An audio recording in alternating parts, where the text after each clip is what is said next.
नमस्कार दोस्तों, मैं Abhishek Yadav स्वरालय music class channel में आपका तहे दिल से स्वागत करता हूँ।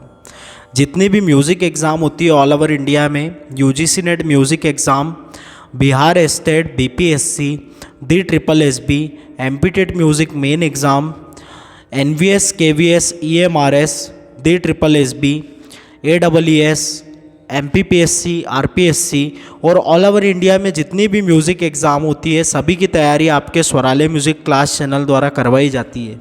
इसी को ध्यान में रखते हुए कई सारी थ्योरी क्लासेस, कई सारे मॉक टेस्ट, कई सारे पेपर सॉल्यूशन, इवन आपके लिए मैं आपको रिकमेंड करूँगा कि आप मेरी महामैराथन क्लासेस ज़रूर देखिए। तो ये जो वीडियो में आपके लिए 50 MCQ जो सीरीज़ चल रही है, इसके जस्ट नीचे आपको मेरी महामैराथन क्लास की प्लेलिस्ट की लिंक मिल जाएगी, जिससे आप दोनों महामैराथन क्लासेस देख सकते हैं और पता कर सकते हैं कि आपको स्वरालय म्यूज़िक क्लास चैनल में किस प्रकार से क्या और कैसा पढ़ाया जाता है।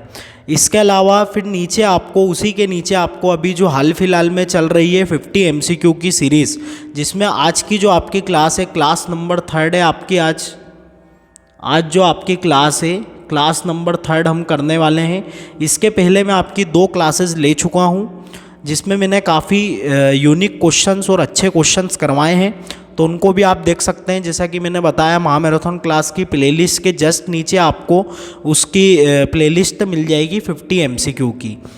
तो आज की क्लास हम शुरू करने से पहले मैं आपको बता दूं कि जैसा कि आप देख सकते हैं स्क्रीन पे कि जो हमारी 50 MCQ की स्पेशल सीरीज़ चल रही है, यह आपकी जो आगामी एग्ज़ाम्स है बिहार स्टेट 2024, यूजीसी नेट 2024 और आपके दी ट्रिपल एसबी 2024 सभी के लिए काफ़ी इम्पॉर्टेंट है।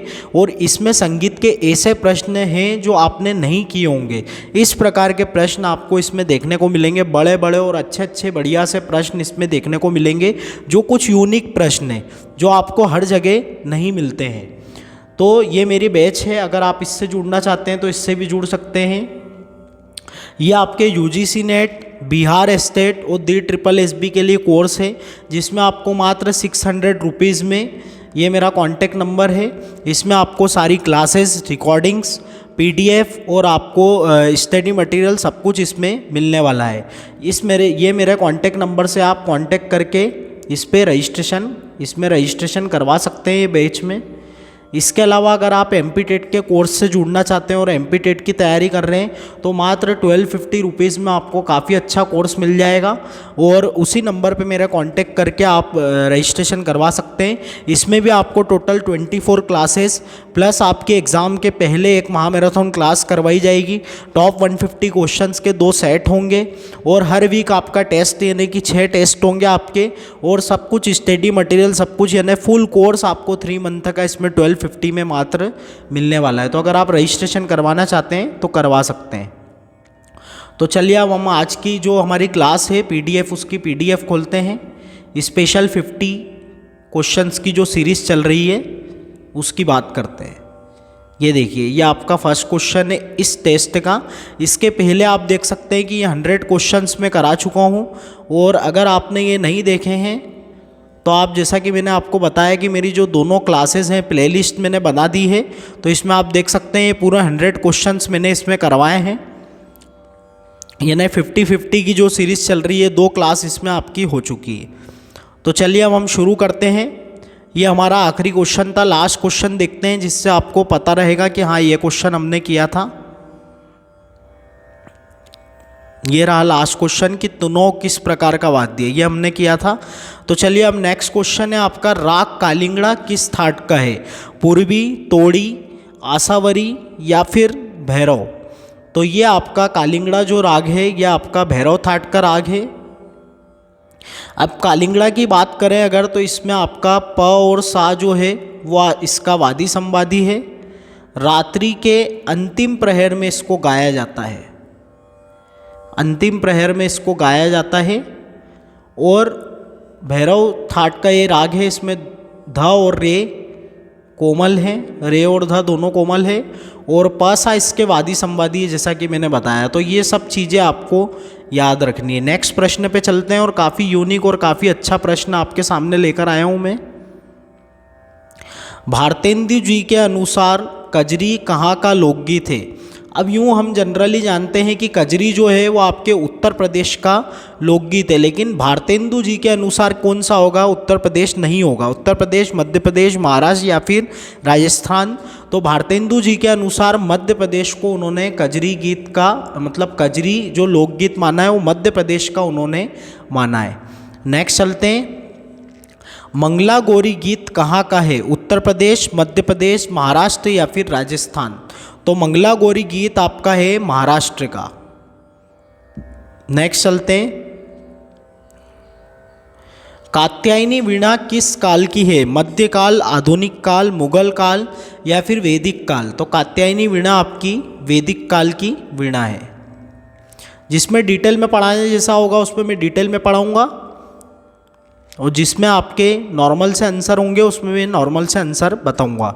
वीणा की लंबाई कितनी है? 4 feet 2 inch, 3 feet 4 inch, 3 feet 7 inch या फिर 4 फीट 4 इंच। तो वीणा की लंबाई आपकी है 3 फीट 7 इंच। एक चीज़ मैं हर बार बोलता हूँ, फिर से कह रहा हूँ कि आप वीडियो को पॉज कर करके आप आंसर दीजिए, उसके बाद आप करेक्ट आंसर देखिए। इससे होगा ये कि आपको कितना इसमें पता है ये आपको पता चलेगा और हमको कितनी और तैयारी करनी है। नेक्स्ट चलते हैं, वीणा पर पर्दों की संख्या कितनी होती है? 16 से 22 तक, 13 से 19 तक, 15 से 21 तक या फिर 14 से 21 तक। तो वीणा पर जो पर्दों की संख्या है वो आपकी 16 से 22 तक होती है। नेक्स्ट चलते हैं, रुद्र वीणा का प्रचार सेनिया घराने के कौन से कलाकार ने किया? तानसेन, विलास खान, हबीबुद्दीन, तानरस खां। तो ये आपका प्रचार किया है विलास खान ने। नेक्स्ट चलते हैं, दक्षिणात्य वीणा की ओर क्या वीणा को और क्या कहते हैं? विचित्र वीणा, चित्रा वीणा, तंजोरी वीणा या फिर कच्छपी वीणा। तो दक्षिणी वीणा को हम कहते हैं तंजोरी वीणा। आगे चलते हैं, तो आगे आपका प्रश्न है, उत्तर भारतीय संगीत के सितार वाद्य यंत्र कौन सी वीणा का परिष्कृत रूप है? कच्छपी वीणा, सरस्वती वीणा, वल्लकी वीणा या फिर विपंची वीणा। तो यहाँ पे आपका आंसर करेक्ट हो जाएगा सरस्वती वीणा। नेक्स्ट चलते हैं, वीणा बजाने के लिए मुख्य कितनी स्थितियाँ पाई जाती हैं? 2, 1, 3, 4। तो 3 स्थितियाँ इसमें पाई जाती हैं वीणा बजाने के लिए। तो देखिए वीणा के काफ़ी सारे प्रश्न थे। अगर आपको ये सारे प्रश्न ही आपके गलत हुए हैं, आपको प्रश्न नहीं आया है तो आप मेरा एक डेडिकेटेड वीडियो है वीणा पे, एक्चुअली 2 वीडियो हैं। एक थ्योरी का मैंने पूरा इसमें पढ़ाया था और इसके बाद मैंने सारे एमसीक्यू कराए थे। तो आप मेरे चैनल पे विजिट करके देख सकते हैं, थ्योरी क्लास की प्लेलिस्ट में जाके देख सकते हैं या फिर रिसेंटली एडेड प्लेलिस्ट उसमें भी मिल जाएगा आपको, और ऐसे सारे वीडियो भी अवेलेबल हैं। तो थ्योरी क्लास है एक वीणा पे पूरी, और उसके बाद मैंने सारे एमसीक्यू भी उसके करवाए थे। तो अगर आपके ये आंसर गलत हुए हैं तो आप उसको देख के और नॉलेज लेके सारे आंसर इसके वीणा के सही कर सकते हैं और एक भी आंसर आपका गलत नहीं होगा। राग हिंडोल का गायन समय क्या है? ये आपका नेक्स्ट प्रश्न आया है। रात्रि का द्वितीय प्रहर, सुबह का प्रथम प्रहर, सुबह का द्वितीय प्रहर या फिर रात्रि का अंतिम प्रहर। तो राग हिंडोल जो है आपका ये सुबह का प्रथम प्रहर का होता है।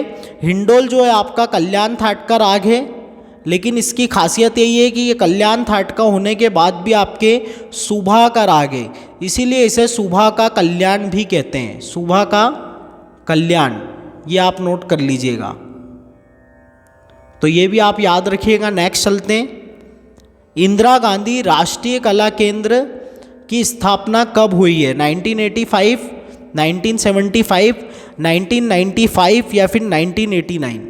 तो इंदिरा गांधी राष्ट्रीय कला केंद्र की स्थापना आपके 1985 में हुई है, और ये पूरा इंदिरा गांधी जी की याद में यानी कि स्मृति में उनको एक समर्पण था, जो शास्त्रीय संगीत और दूसरे कला जो है उसको भी प्रोत्साहन इसमें मिला है। प्रयाग संगीत समिति की स्थापना कब हुई? 1924, 1936 या फिर 1926 या फिर 1939। तो प्रयाग संगीत समिति की स्थापना 1926 में हुई है।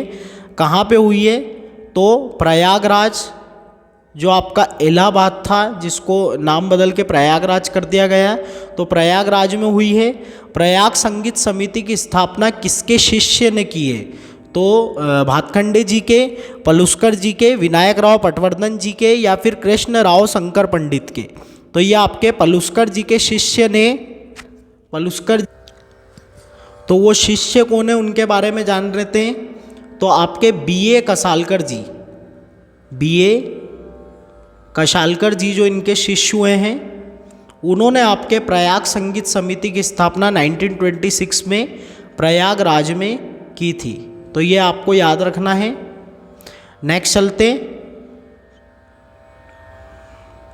दकार मतलब क्या है? अब ये प्रश्न है आपका। नेक्स्ट, तो दकार की बात हो रही है, वायु, आकाश, पानी या फिर अग्नि? तो ये आपका अग्नि कहलाता है। अब कई स्टूडेंट सोच रहे थे ये दकार क्या चीज़ है, तो मैं समझा देता हूँ। एक आपका नकार होता है और एक आपका दकार होता है। नकार का संबंध है वायु से, यानी नकार का मतलब है वायु आपका। तो वायु और अग्नि जो है, इन दोनों का संबंध आपके नाद से, यानी कि नाद की उत्पत्ति जो हुई है वो आपके वायु और अग्नि से हुई है, यानी कि नकार और दकार से हुई है। और इस पर एक आपको श्लोक मिल जाता है, वो मिलता है आपके संगीत रत्नाकर ग्रंथ में।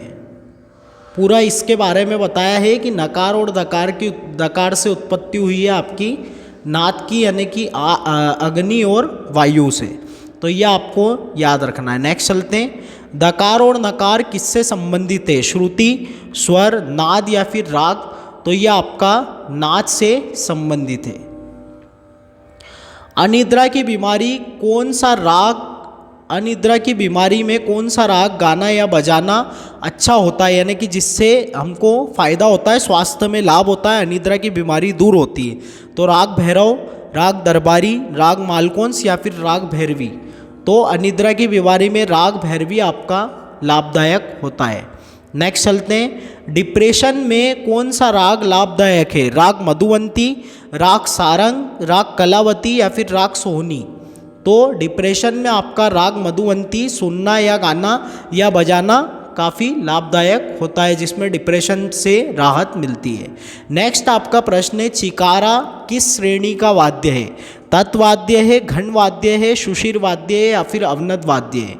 तो चिकारा आपका तत्वाद्य है। इसमें मैंने वाद्यों के भी काफ़ी प्रश्न रखे हैं, जैसे कि जो एमपी टेट के स्टूडेंट्स हैं उनको भी इसमें फ़ायदा मिलेगा, और अदर जो एग्ज़ाम से जुड़ रहे हैं तो उनको भी मैं बता दूं कि आजकल वाद्यों के प्रश्न आपके काफ़ी पूछे जाते हैं, तो इनकी भी तैयारी आप करिए।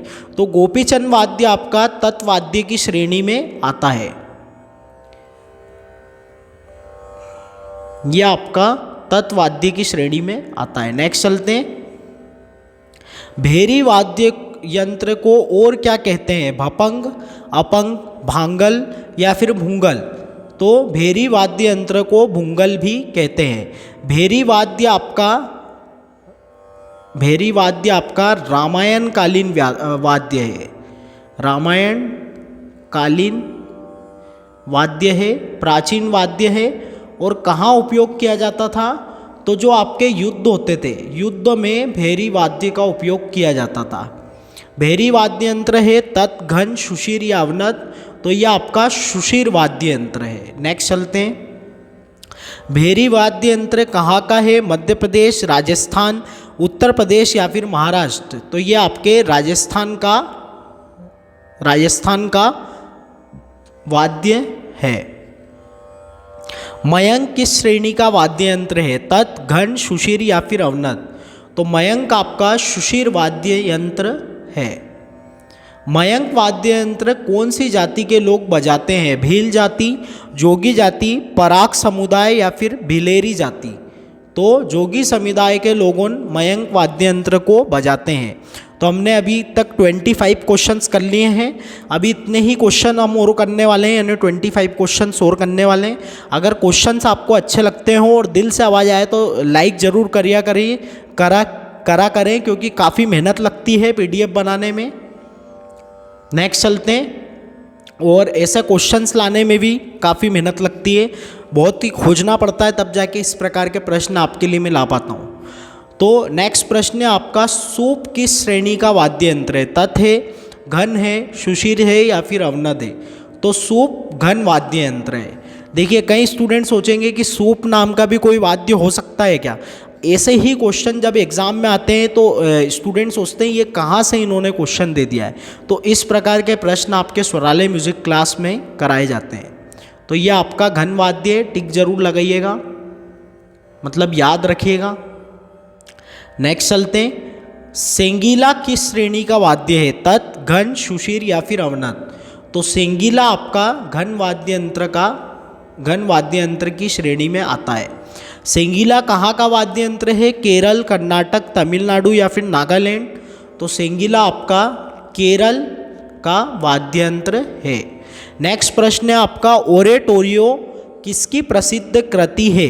बाक, मोजार्ट, बीथोवन, फ्रेडरिक हैंडल? अब ये सारे आपके पाश्चात्य विद्वानों के नाम हैं। तो ओरेटोरियो जो है वो आपके फ्रेडरिक हैंडल की प्रसिद्ध कृति है। नेक्स्ट चलते हैं, मोजार्ट का जन्म कब हुआ? 1750, 1764, 1756 या 1685? तो ये आपका 1756 में मोजार्ट का जन्म हुआ। Introduction to the study of Indian music किसकी बुक है? ई क्लेमेंट्स, बाक, मोजार्ट या फिर बीथोवन? तो ये आपके ई क्लेमेंट्स की बुक है। नेक्स्ट चलते हैं, किस विद्वान के श्रुति हारमोनियम को किसी भी भारतीय संगीतकार ने स्वीकार नहीं किया? ई क्लेमेंट्स, स्ट्रेंगविच, एच पोपले, इसको एच पोपले करिएगा, पोपल हो गया है, एच पोपले और एलन डेनिलो, एच पोपले और एलन डेनिलो। तो ये आपके ई स्ट्रेंगविच, ई क्लेमेंट्स जो है इनका जो श्रुति हारमोनियम था उसको किसी भी भारतीय संगीतकार ने स्वीकार नहीं किया। नेक्स्ट चलते हैं, मिरासी बुआ कौन से घराने के कलाकार हैं? पटियाला, ग्वालियर, जयपुर या फिर अगराना? तो मिरासी बुआ आपके ग्वालियर घराने के कलाकार हैं। नेक्स्ट प्रश्न है, भारती चक्रवर्ती कौन से घराने से है? दिल्ली, जयपुर, अतरौली, ग्वालियर या फिर आगरा? इस प्रकार के प्रश्न आपके DSSB के लिए बहुत इंपॉर्टेंट है। मैं सारा कुछ बताता हूँ आपका कि कौन से प्रश्न आपके UGC नेट के लिए इंपॉर्टेंट है, कौन से प्रश्न DSSB के लिए, कौन से प्रश्न बिहार स्टेट के लिए। लेकिन मैं ये भी साथ साथ कहता हूँ कि अगर म्यूजिक के प्रश्न है तो हमको सारे ही करने हैं, क्योंकि कौन सा प्रश्न किस एग्जाम में आ जाए कुछ कह नहीं सकते। कई बार रिपीट भी प्रश्न आ जाते हैं, इसलिए सारे पेपर भी सॉल्यूशन हमको करना चाहिए। तो ये आपके दिल्ली घराने की कलाकारा है भारती चक्रवर्ती। नेक्स्ट चलते हैं, राग गावती में प को सा मानने पर कौन सा राग बनेगा? तो इस प्रकार के जो प्रश्न होते हैं इसमें काफ़ी कठिनाई आती है, स्टूडेंट्स को बोलते भी हैं कि सर इस प्रकार के प्रश्न ज़्यादा से ज़्यादा सॉल्व कराएं। अब देखिए सबसे पहले गावती राग हम लिख रहे हैं कि गावती राग का जो स्वरूप है वो क्या है? ये आपका गावती राग है जाते समय, और आते समय ये संपूर्ण बनता है, संपूर्ण इसकी आते समय की जाती है। तो जाते समय ओढ़ो, और सिर्फ इसमें कोमल नहीं लगता है, बाकी सारे स्वर इसमें शुद्ध लगते हैं। अब इसमें इन्होंने कहा है कि प को सा मान लिया जाए। तो अगर हम प को सा मानेंगे तो यहाँ पे देखिए मैं प को सा मान रहा हूँ, तो यहाँ से मैं देखूँगा कि प से आप कितने एक टोन और आधा सेमीटोन, यानी कि रे और आपका कोमल ग बनेगा, बराबर है। इसके बाद आपका सा यानी कि एक टोन सीधा जाएगा कोमल नी से, कोमल नी से एक, मतलब एक टोन का मतलब होता है एक नोट, और हाफ टोन का मतलब होता है, सेमीटोन का मतलब होता है हाफ नोट। तो ये आपको याद रखना है। तो कोमल नी से जब सा की तरफ जाएंगे तो ये आपका बनेगा म, क्योंकि हमने शुद्ध ग को छोड़ दिया यहाँ पे और सीधे म ले लिया। इसी प्रकार यहाँ आगे भी हम देख सकते हैं कि प के बाद शुद्ध ध को छोड़ा था हमने, तो यहाँ पे सा के बाद शुद्ध रे को छोड़ दिया, और कोमल नहीं था तो कोमल ग हमने इधर ले लिया, क्योंकि हम प को सा मान रहे हैं। अब पनी सा, अब ये गमा हो गया, फिर इसमें सीधा जाएंगे तो फिर हमारा क्या आ जाएगा? ग आ जाएगा, सा के बाद ग आएगा। तो फिर यहाँ से हम देखेंगे तो ये अगर म है हमारा, ये सा अगर हमारा म हो चुका है तो म से हम गिनेंगे तो म से आपका सा से रे एक सेमीटोन और एक टोन और ग आपका एक टोन, यानी कि म के बाद प और प के बाद ध, यानी प तो हमने ले ही नहीं है, मतलब इसके हिसाब से हम प नहीं लेंगे, तो सागा म ध, ध आपका शुद्ध आ रहा है।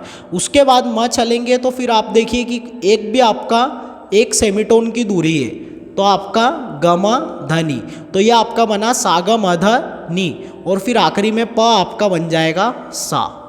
तो इस प्रकार से आप देख सकते हैं कि कौन सा राग यहाँ पे हमारा बन रहा है। कोमल ग और कोमल नी वाला हमारे मालकोंस भी हो सकता है, लेकिन मालकोंस में कोमल ध होता है, तो मालकोंस नहीं होगा। चंद्रकोंस भी नहीं होगा कोमल ध वाला, और कलावती में तो ध आपका होता ही नहीं है, तो करेक्ट आंसर आपका भाग्यश्री हो जाएगा। तो इस प्रकार से आपको प्रश्न करना चाहिए। फिर भी अगर आपको समझ में नहीं आया हो तो आप मुझे कमेंट करिएगा।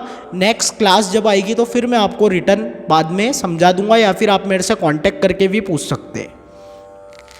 नेक्स्ट प्रश्न है आपका, राग मालकोंस का वादी स्वर है ग, म, ध या फिर नी।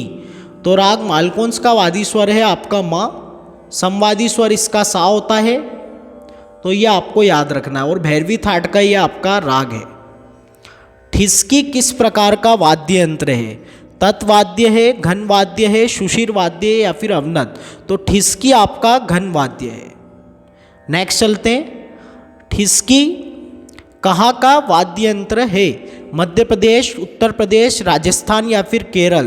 तो ठिस्की आपका मध्य प्रदेश का वाद्य यंत्र है। नेक्स्ट प्रश्न है, देवेंद्रनाथ टैगोर का जन्म कब हुआ? 1830, 1824, 1817 या फिर 1811? तो देवेंद्रनाथ टैगोर जी का जन्म हुआ है 1817 में। देवेंद्रनाथ टैगोर जी का रविंद्रनाथ टैगोर जी से क्या संबंध है? पुत्र का, पिता का, चाचा का या फिर भाई का?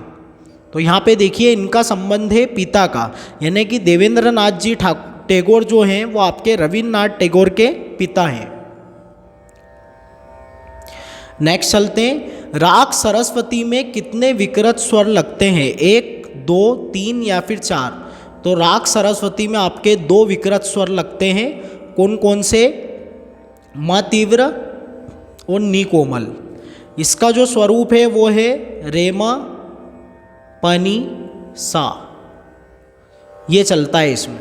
आज थोड़ा गा नहीं पाऊंगा मैं, थोड़ा गला मेरा ठीक नहीं है, और आते समय आपका संपूर्ण होता है लेकिन ग इसमें वर्जित होता है, यह आप याद रखिएगा। नेक्स्ट चलते हैं, चेंदा वाद्य किस श्रेणी का वाद्य है? तो चेंदा वाद्य आपका तत् है, घन है, सुशिर है या फिर अवनत? तो चेंदा वाद्य आपका अवनत वाद्य यंत्र है। चेंदा वाद्य यंत्र कहाँ का है? केरल, महाराष्ट्र, तमिलनाडु या फिर कर्नाटक? तो चेंदा वाद्य यंत्र आपका केरल का है। अभी जो एमपी आपकी पात्रता हुई थी उसमें भी काफ़ी इस प्रकार के अजीब अजीब, यानी कि जो स्टूडेंट ने सुने नहीं है ऐसे वाद्य पूछे गए थे, तो उसमें अधिकतर वाद्य आपके केरल के आते हैं। ऐसा मेरा मानना है कि अगर आपको एग्ज़ाम में अगर कुछ ऑप्शन सूझ नहीं रहा है तो आप केरल के साथ जा सकते हैं, आपका 90% सही हो जाएगा, क्योंकि इसके आपके वाद्य अधिकतर पूछे गए थे एमपीटेड पात्रता में। तो हो सकता है आने वाली एग्ज़ाम के लिए भी आपके लिए इम्पॉर्टेंट हो जाए, चाहे वो DSSB हो, एमपीटेड हो या UGC नेट हो। कौन सा नृत्य भारत के डाक टिकट पर है? ये देखिए, ये कुछ काफ़ी यूनिक और काफ़ी अच्छा प्रश्न है, ये मुझे पर्सनली बहुत अच्छा लगा ये प्रश्न। तो आपको कैसा लगा आप बताइएगा। बहुत ही अच्छा प्रश्न है। अगर इस प्रकार के प्रश्न एग्जाम में आते हैं तो स्टूडेंट काफ़ी कंफ्यूज होते हैं। कोलाट्टम, कृष्णअट्टम, भरतनाट्यम या फिर कथक? तो भरतनाट्यम आपका कौन सा नृत्य है? भारत के डाक टिकट पर है ये नृत्य, ये आपको याद रखना है, बहुत ही इंपॉर्टेंट प्रश्न है। भरतनाट्यम जो है इसको नेशनल डांस भी है, ये हमारा नेशनल डांस, राष्ट्रीय नृत्य, तो ये आपको याद रखना है। भरतनाट्यम को और क्या कहते हैं? सुधीरट्टम, सधीरट्टम, मोहिनी अट्टम या फिर सुहानी अट्टम? तो भरतनाट्यम को आपके सधीरट्टम भी कहते हैं। देखिए, ये भी कुछ यूनिक और अच्छा प्रश्न आपके लिए लेकर आया हो। अगर आपको वीडियो क्लास अच्छी लग रही हो, क्वेश्चंस अच्छे लग रहे हो, तो लाइक ज़रूर करिएगा और शेयर ज़रूर करिएगा, क्योंकि मेहनत काफ़ी लगती है PDF बनाने में और इतने बढ़िया बढ़िया प्रश्न आपके लिए लाने में। तो अगर आपको लगता हो कि दिल से मेहनत की जा रही है स्वराले म्यूज़िक क्लास की तरफ से और दिल से आवाज़ आए, तो चैनल को लाइक, शेयर और सब्सक्राइब जरूर करें। नेक्स्ट प्रश्न है, भरतनाट्यम की शारीरिक प्रक्रिया को कितने भागों में बांटा गया है? 2, 4, 1 या फिर 3? तो भरतनाट्यम की शारीरिक प्रक्रिया को 3 भागों में, यानी कि 3 प्रकार की इसकी जो प्रक्रिया है उससे इसको खत्म किया जाता है। नेक्स्ट चलते हैं, मोतीराम किसके पिता है? पंडित केवल्य कुमार, पंडित बालू शंकर, पंडित गोकुल उत्सव महाराज, पंडित जसराज। तो ये आपके पंडित जसराज जी के पिता है और इनके ब्रदर मणिराम से इन्होंने शिक्षा प्राप्त करी है। और पंडित जसराज जी कौन से घराने से हैं? तो मेवाती घराने से इनका नाता है, मेवाती घराने से ये आते हैं। नेक्स्ट प्रश्न, मालगुंजी राग का गायन समय, मालगुंजी राग का गायन समय क्या है? ये आपका प्रश्न है। रात्रि का प्रथम प्रहर, रात्रि का द्वितीय प्रहर, रात्रि का तृतीय प्रहर या फिर रात्रि का अंतिम प्रहर? तो मालगुंजी राग आपके रात्रि के तृतीय प्रहर में गाया जाता है। इसके थाट की बात करें तो ये आपका काफ़ी थाट का राग है। म सा इसके वादी संवादी है। इसकी जाति की बात करें तो जाति इसकी है षाड़व संपूर्ण वक्र, ये इसकी जाति है और काफ़ी अलग राग है, तो इसको आपको याद रखना है। एग्जामों में काफ़ी पूछा जाता है। इसमें दोनों गंधार का प्रयोग होता है, दोनों गंधार और दोनों निषाद, दोनों गंधार और दोनों निषाद का प्रयोग होता है, ये मैं आपको बता दूं। और ये आपके बागेश्री के समान राग है। जैसे सम प्राकृतिक राग होता है तो बागेश्री इसका सम प्राकृतिक राग है। चूँकि बागेश्री और इसमें अलग क्या है तो वो मैं आपको बता देता हूँ कि इसके आरोह में शुद्ध गंधार लगता है, आरोह में शुद्ध गंधार लगता है। और आप सभी को पता है कि बागेश्री में सिर्फ कोमल ग और कोमल नहीं लगते, लेकिन इसमें दोनों गंधार दोनों निषाद का प्रयोग किया जाता है और जाते समय शुद्ध गंधार का प्रयोग होता है। नेक्स्ट प्रश्न है आपका, मंद्र सा की आंदोलन संख्या क्या है? तो हमको पता है कि सा की आंदोलन संख्या होती है 240। तो जब हम इसका डबल करते हैं यानी कि इसका 2 टाइम करते हैं तो हमको संख्या मिल जाती है 480। 4 × 8 2 2 × 4 बराबर है। तो 480 जो संख्या मिलती है ये आपकी जो है ये तार सा की हो जाती है, यानी कि डबल, क्योंकि डबल आपकी फ्रिक्वेंसी हो जाती है।